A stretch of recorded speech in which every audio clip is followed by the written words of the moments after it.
Bonjour à tous. Le but de cette vidéo est de présenter sans exhaustivité quelques représentants du rameau humain les plus connus. J'ai choisi de les présenter par ordre chronologique, du plus ancien au plus récent. Mais attention, il ne faut pas déduire de ce choix que les plus anciens sont les ancêtres des plus récents.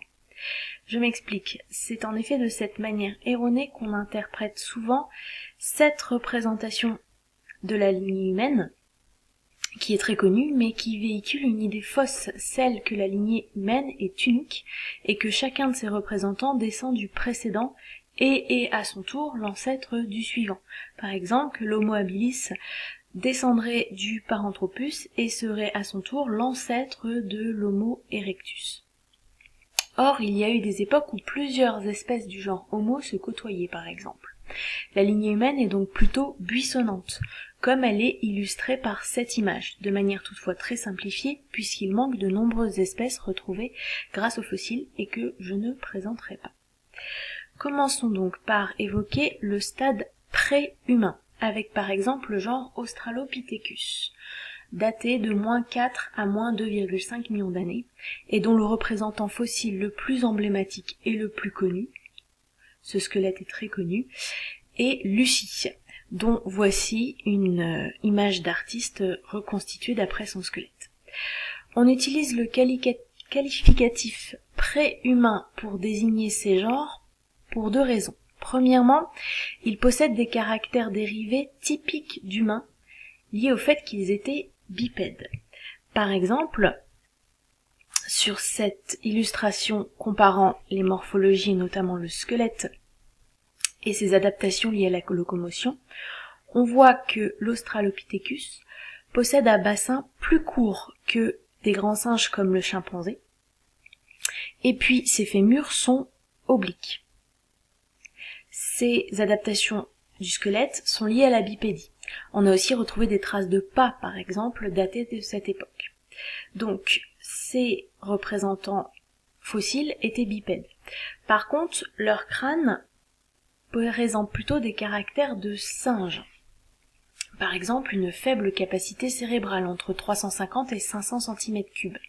Un fort prognatisme, c'est-à-dire que l'angle facial est assez faible, entre 50 et 70 degrés environ. Il n'y a pas de front, donc la calotte crânienne a une faible hauteur, et puis aussi une mâchoire en U et non pas parabolique comme celle d'autres humains. De plus, leur bipédie ne devait pas être très efficace sur de longues distances, puisque on voit que leur trou occipital, même s'il est plus avancé que chez le chimpanzé, reste relativement en arrière du crâne par rapport au trou occipital de l'Homo sapiens. Donc leur bipédie devait être peu efficace, ils devaient être encore assez courbés.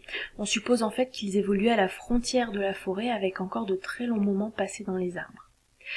Le genre Paranthropus, de -2,7 à -1 million d'années, est aussi qualifié de préhumain. Tous ces genres préhumains sont uniquement africains. On ne leur connaît aucune trace d'outils ou de culture, et le langage articulé devait leur être impossible vu la morphologie de leur larynx. Le genre Homo, lui, va apparaître vers -2,5 millions d'années. Les premières espèces bien connues sont Homo habilis et Homo ergaster. Ces deux espèces sont retrouvées entre -2,5 et -1,5 millions d'années. Et on ne les retrouve qu'en Afrique. Elles sont encore proches du genre Australopithèque. D'ailleurs, il y a encore des débats sur l'appartenance au genre Homo de certains de ces fossiles. Elles ont un faible volume crânien, entre 550 et 680 cm3. Elles ont une face encore bien prognate, avec un angle facial ici qui ne dépasse pas 70 degrés, mais par contre leur trou occipital a une position bien avancée. Ils devaient quand même être assez courbés encore et continuer à grimper souvent dans les arbres. Leur grande innovation, c'est qu'ils sont les premiers à fabriquer des outils. Le galet aménagé, des silex pour dépecer des carcasses, etc. Ensuite, à partir de -1 million d'années, on va trouver des humains parfaitement et exclusivement bipèdes. Et je vais vous en présenter 3. Le premier à être très connu, c'est l'Homo erectus. Il est daté de moins 1,8 million d'années à moins 200 000 ans. Homo erectus pour l'homme droit. En effet, il mesurait jusqu'à 1,80 m de hauteur et était très redressé. C'était un très bon chasseur. Il va perfectionner ses outils avec le célèbre biface qui sert de perçoir, de burin, qui peut servir à faire des lances aussi. Ce perfectionnement des outils est lié à son fort volume crânien, entre 800 et 1200 cm3. Sa grande découverte, c'est d'apprivoiser le feu. On va aussi le retrouver s'abritant dans des grottes ou fabriquant des abris rudimentaires dans des campements. Il peut aussi s'exprimer par un langage articulé parce que son larynx est en position haute. Par contre, on n'a aucune preuve formelle qu'il effectivement avait ce langage. Enfin, c'est un excellent marcheur bipède. Il a utilisé cette aptitude pour coloniser de nombreux continents. En effet, dès moins 1,7 million d'années, on note la présence de fossiles de cette espèce vers le Maghreb, au sud de l'Europe, au sud de l'Asie, on en retrouve jusqu'en Indonésie. Donc ça a été un grand marcheur et un colonisateur. Un autre homo plus récent est l'homme de Néandertal.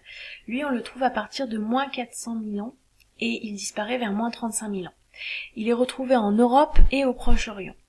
Il a encore, comme l'homme erectus, un front assez fuyant, de gros bourrelets sus-orbitaux qu'on retrouve sur les reconstitutions aussi, une absence de menton par rapport à l'Homo sapiens. Par contre, son volume crânien est très élevé, plus de 1600 cm3. Son angle facial est assez plat aussi, entre 70 et 80 degrés, voire même plus de 80 degrés.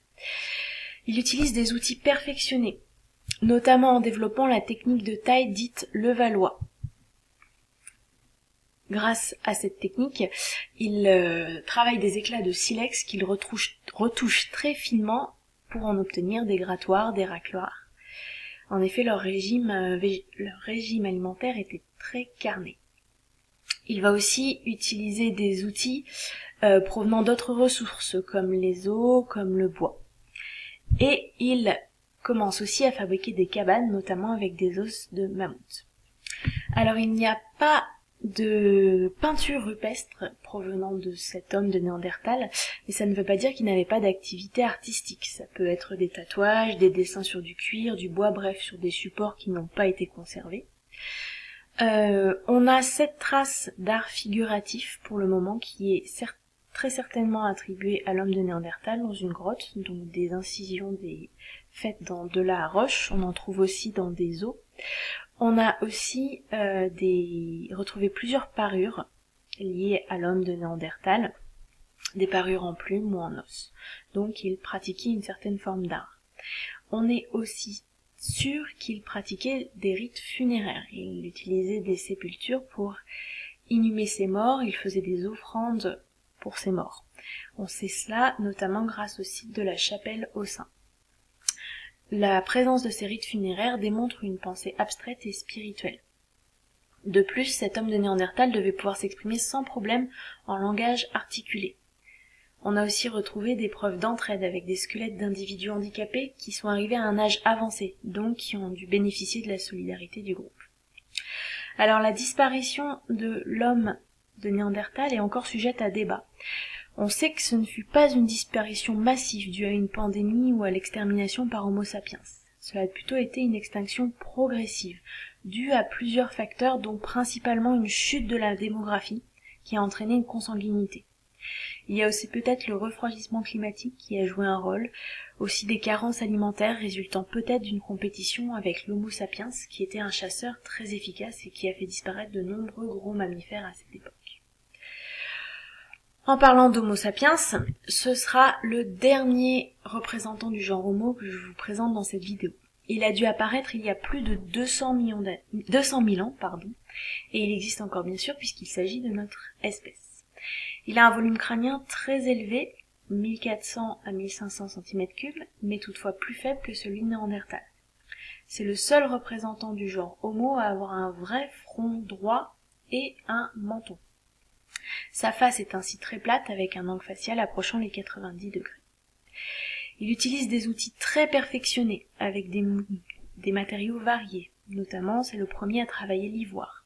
Il fabrique ainsi des couteaux, des aiguilles, des harpons, des hameçons. La chasse et la pêche sont ainsi facilitées. Mais aussi, c'est le premier à fabriquer des armes et à avoir des traces de combat entre représentants de la même espèce, des traces de guerre. Il a aussi une culture riche, il a de nombreuses parures, des gravures, des peintures, des sculptures. Je vous ai mis ici la Vénus de Lespugue et puis une photographie prise dans la grotte de Chauvet. Donc son art figuratif est très développé. Il possède un langage élaboré, on le sait bien, et il a conquis tous les continents. On sait que l'Homo sapiens et l'homme de Néandertal se sont côtoyés. On a récemment eu des preuves qu'ils se sont aussi reproduits ensemble. Par exemple, ce fossile, ou plutôt uniquement cette mâchoire, retrouvée en Roumanie et attribuée à un Homo sapiens, possède presque 10% d'ADN néandertalien. De plus, des récentes analyses d'ADN montrent que 1 à 4% de notre génome est similaire à celui de l'homme de Néandertal. Donc l'hybridation avec l'homme de Néandertal a existé. L'homme de Néandertal, ce cousin si robuste en apparence, mais dont la durée d'existence n'a pas dépassé 370 000 ans. C'est un chiffre à méditer quand on sait que les dernières découvertes fossiles de l'été 2017 au Maroc repoussent l'âge de notre espèce à environ 300 000 ans, ce qui n'est pas si éloigné de la durée d'existence de l'homme de Néandertal. Je vous remercie pour votre attention. Au revoir.